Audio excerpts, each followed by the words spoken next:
Okay, so should we move on to Ant-Man? Yeah. Yeah, we talked about things that we liked for too long. Mm-hmm. Oh, I oh. love Ant-Man. I'm just gonna put that out there. Ant-Man and the Wasp, Quantumania, that's right. This came out. It's the third Ant-Man movie, as you know. The Van Dynes and the Pyms and the Langs are all stuck in the quantum realm, and they have to face a horrible threat, King the Conqueror, who may or may Mm-hmm. not destroy a bunch of timelines if he breaks free, not three, free. We can talk today. Kristin, I want to hear your take first.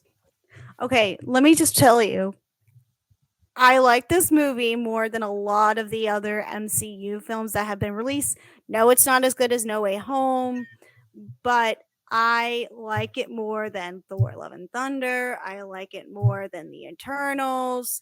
I like it more than what we've seen from Phase 4. Like, even though people have been saying, like, oh, this is a good introduction start, it is a good introduction start, but I liked the journey that we kind of went on. Like, some of the stuff is not as perfect, but I really enjoyed like, there was some fun that Peyton Reed was able to bring. Yes, it's not as perfect, but I enjoyed it for what it was. I'm gonna be honest. Go I think I ahead, enjoyed Gal. it a little more than this movie. None of the Phase Four stuff was flat out bad to me. I liked most of it. This one, I just felt like it wasn't as charming as the other two Ant Man movies. It wasn't as Yeah. witty. And when you have the wit in the, I don't love any of the Ant Man movies, but I thoroughly Oh, I enjoyed like the it. first two because you have enough wit to match Paul Rudd's charisma and silliness, and the idea of a character who goes small. And when you have a movie called Quantumania, you should have a little more of that. But it kind of just felt like a standard like fish out of water adventure that was going through the motions. You know, you're stuck somewhere that you don't know. Felt like we had seen it a lot. Mm-hmm. Listen, if you want to see me complain about this movie for an hour, you can go to to the League of Cinephiles channel. I recorded a live stream with them yesterday where all of us just chat on this movie for an hour. But Oh no, I'm gonna be in like the minority. Just be like, yeah, I liked it a lot. But we but need I will say, like, briefly, I had a lot of problems with the script of this movie. I think a lot of things didn't make sense or were very convenient or were over explained and in the end didn't make sense even though it was over explained. Um, I didn't like a lot of the CGI in the movie. Um, what else? I thought they kind of wasted Kang. What else? uh, I'm gonna say some stuff that I like, so that people don't think I'm that negative. I love all the actors in this movie. Mm-hmm. Like a lot of people are complaining about what's her name, Gal? Please help me out. if people Catherine are Catherine. complaining Newton. about Catherine Newton, that just means they're complaining about every new Marvel character. Because I feel like Yeah, every I thought they're she was fine. I anticipating. thought she was served her purpose. She's just a child. You know, Catherine Newton's like in her mid Yeah, 20s. She's supposed to serve as a young teenager and learning her ways. So I don't want to bog her that character down too much. She has the same mentality as, you know, um Hawk Girl, Ashley. you know. Look, she said, if you want to see an annoying Catherine Newton performance, watch Detective Pikachu. She was perfectly fine here. Yeah, she was perfectly fine here. I agree. But I think the best performance has to go to Michael Douglas, right? Michael Douglas can do no wrong in the Ant-Man Maybe in films. the I just first love movie. that man in these films. Him and his He ants. is so good in this. He has fun with this film. Him and his ants. You can He never go does. wrong. He's like, I He love has a lot of ants. fun. I feel like he loves ants more than he loves his family. Look, I mean, since we're talking about acting, I don't know if this is acting, but I hated Modoc. I wanted to get um, that Spy Kids looking motherfucker out of that scene Ah! and just threw it out the window. I mean, I get it why Modoc was put in there because Modoc, I think, is like a cult favorite and is stupid in But he's general. never in the MC. He's never in the He's quantum never in realm. the I don't MCU. I know. get we had the Hulu series that came out like a with while ago. Then I Patton got Oswalt, was canceled. it? What? Was it with Patton Oswalt? Who was Yeah, it voicing? was. And then I was like, my mouth literally dropped when I found out that Corey Stoll Darren was Modoc. Like they It's not like Modok. like he I was like not expecting that. My mouth literally dropped to the floor when I watched it the other day. And I was just like, what of this events has happened here? The It background didn't was even bother such a me. huge It's just the character CGI of his change. stretched face that I just couldn't keep looking at it. Like It doesn't as even much look like as it him. has potential, Exactly. It doesn't even look it like just the him. face was so It's so stretched yeah. out. But my fiance really liked Modoc because he just thought it was stupid and like, like entertainingly stupid. But like, I'm just like, why are we doing this? But I understand why. But it's just, And then he has an arc, which I thought was like too much. I think he was in it too much. But I think he should have just stayed the Yellow Jacket and just been Yep. in the Quantumania realm somewhere, but not here. They could have just had Yellow Jacket with like a new arm or something. And Yeah, I would agree to that. Like if Kang like maybe built his suit up a little bit more. Oh my god, look at that George George Lopez. Lopez. Is that George Lopez? That's From what I it saw. was the I first saw Strike It. that for 2 That's what I hours. saw too. I'm not gonna lie. I'm gonna have to talk to my fiance about that part too now. But yeah, also speaking of who's in this movie too much, someone in the League of Cinephiles stream called her rip off Michelle Rodriguez from Dungeons and Dragons. Oh And my I, god, she was so bad. I just felt like she was in a different movie. Again, there are people who are way too harsh on the supporting characters in the Marvel movies. I just thought she was like too. I feel like she was It in a different wasn't her movie. fault. She shouldn't have been written into the movie. It was a It's not. stupid character. I didn't mind her. Like they I feel try like to she was like. introduce so much in these new Marvel movies that I don't understand. You have like such a good core cast of characters that it's already kind of too big with like 5 or 6 of the best actors in the world. Why are you like putting all this other stuff in here? Mm-hmm. She felt like she Like was like on the Rings of Power set, and then she was like,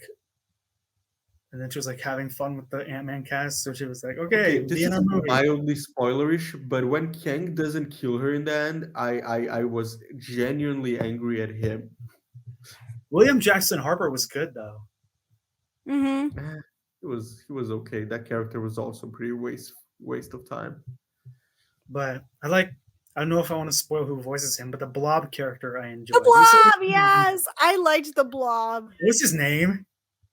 It's Polka Dot Man from It's David Dasmalchian, yeah, but I forget the Blob's name. I do too. I forgot what it was. The character was called, but I I guess was then like, I'm it's just Polka Dot Man. I'm too old then. Maybe I'm too old. Maybe that's what happened. But what else did I really? Oh, I Because I wanted didn't to care for know. him at all as well. What did you guys think of Bill Murray? Wasted also. He was Yeah. good while he was there. I felt like he Yeah. just served this exposition that we didn't need. Like I was like excited to know what he was going to be there for, but he felt kind of useless to Yeah. the whole He was there story. for Like 5 seconds. he Don't you could have think it was just kind of overdone?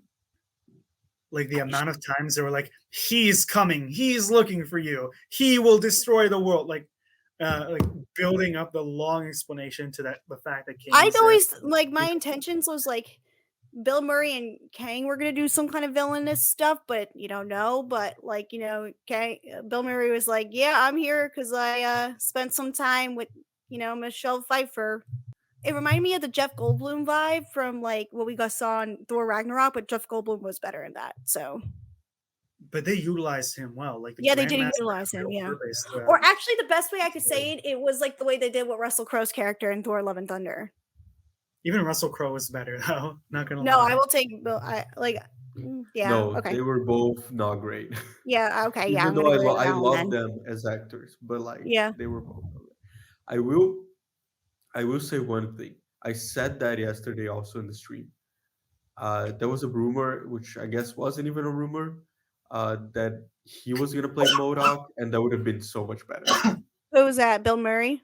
Yeah, I could see that. I would have liked that, but yeah. then he probably would have gotten the vibes of like, when he was like in Garfield, like he was doing stupid projects for a short time. He was like, I'm not doing this down. I'm not going down this road again. No, no. You know how in Zombieland 2 they have like the behind the scenes of him doing an interview for like a fictional Garfield sequel? So they Yeah. did Zombieland 3. It's like for Quantumania.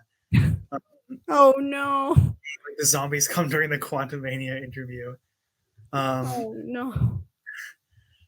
but what I was gonna Oh say is, oh my god, that no. should have This. been Bill Murray's face. Nah, but what I was gonna say is about Kang. I felt like when he comes, who's editing? First of all, Jonathan Majors, great. Um, Mm-hmm.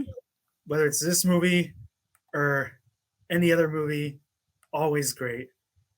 Um, and I felt like even though he has like this chaotic energy to him, like they're almost. I know Alan's complaining about exposition, but the one thing is they really just didn't like the stakes were so vague, like why he was gonna go out and destroy timelines or like mess it up. Like why was this war like where was his head at besides I'm bad? I don't know.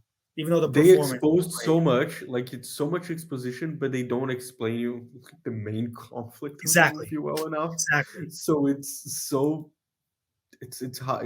It boggles my mind. This movie. I think that's where those post-credit scenes come in. What we get with those two, and I think what we get. Like, am I allowed to mention some of the second post-credit Let's go scene? into spoilers, but fuck it. Okay. So what I think it was we're gonna get is we're gonna get more of that in Loki season 2. I agree, but that first post credit scene made me want to hate myself so much that I'm not excited anymore. Oh Because no. It that was they cool. were all those Kangs were all so silly and so stupid, and now I'm thinking they're gonna be the big baddies for like the I don't Avengers, know Well, if there's different it's just Kang and I hate variants, and it. we just have to figure out which one is the best one out of all of them and the I most don't know if Kang's They powerful. just done. killed off the best one, in my opinion, I in don't know this if he's Oh, movie. done though. Like it seems too easy, especially after like they set him up for 2 years now. I feel like the fans would be too mad. Also, I liked him the best, but I kind of like that they're also setting up the King Dynasty to be at the least Kang Dynasty. to be a little campier or a little like more out there at least than Infinity War and Endgame Gal, because it's the no, multiverse. bad gal, bad gal. Do you have like the sprays for cats? Bad gal. Mm. No campy, no funny. We're done with it. Kristen, what do you think? I like a little bit of camp, but I Good like a dog, bad dog. little bit of like serious tone. So if they can combine that, then I think we'll be good. I think they just have to stay focused. I think is to get to the end. So who knows how it's gonna be like. But I'm interested. Like at the end of the day, like funny, serious is less important than good movie, good execution, good writing. So, It's most important. yeah, that's what I say in the end. As long as you got us to the end with some good direction and you got to you did the story map, the 3 story archer thing, what we all learned in film school, then you did it. You did your job, I think. So, and if you kept us entertained, then that's what you did. That's what I like to Yeah, see film as. I was like the. I think that's the biggest problem of this movie. I feel like the stakes are so high, and in the end of the day, there are no stakes at all. Like basically nobody dies. Like there's no consequences at all from this movie. Technically, Except even though Modog, it's unless you want to talk about that Modog dying. I mean, I'm glad he's dead, but that's a whole other thing. He was quote dead before presumably, but like Yep. the movie even starts and ends with like the same sort of montage. But like, So I kind of felt like nothing had happened. why didn't Paul Rudd die in that? Like, I love Paul Rudd and I love Ant Man, but like that, like he was set up so perfectly for him to die, thinking he was gonna save the universe, and then to have that slap on your face that he didn't. That would have been such an amazing ending and like heart wrenching and serious. And the MCU just doesn't go there anymore. They went once with Endgame, and now they don't care about serious stakes. It's because they see all the fans are like, when does Robert Downey Jr. come back? And they're scared of the backlash. I don't want any of these characters that died in Endgame to come back because then Me neither. you what was the whole point then of Endgame when that was the whole setup, you know? Yeah. Exactly. So that's what I mean. They're not taking it seriously anymore. They're like just they think they're giving and maybe they are giving like the ultra Marvel fans what they want, and then, like just The feeding ultra them. Reddit Marvel fans. Yeah, and that's it. Because they probably know you're not gonna kill Ant Man off, so we can have like a Groby Ant Man now. But yeah, Yeah. you probably should have done that. I feel like it would have ended better with like Cassie as the main, like she kind of like suits up at the end to honor her dad. That could have been a good ending, Mhm. but they didn't. Exactly. Instead of a stupid fake birthday on a restaurant, like what? Did y'all order his book? I really Um, want to. I want I it's to. did. oh my I got it God. right away when it was Wait, announced. you're serious? Is I it actually yeah, out? Oh yeah, it's yeah, coming they out. Yeah. released it for real. Yeah, Yeah. it's I coming want to out in read. September. Okay, I want to read that. Yeah, I Everyone, got it. Oh, I ordered maybe it. I'll get it for my birthday. Hey, treat Kang yourself. Dynasty. Who cares? Look out for the little guy. Read that thing right away. I love the fake memoir. I'm gonna read it. So we end on a good note. The second post-credit scene I liked, even though yesterday someone pointed out that he was playing Frederick Douglass, uh, and So that kind of killed me.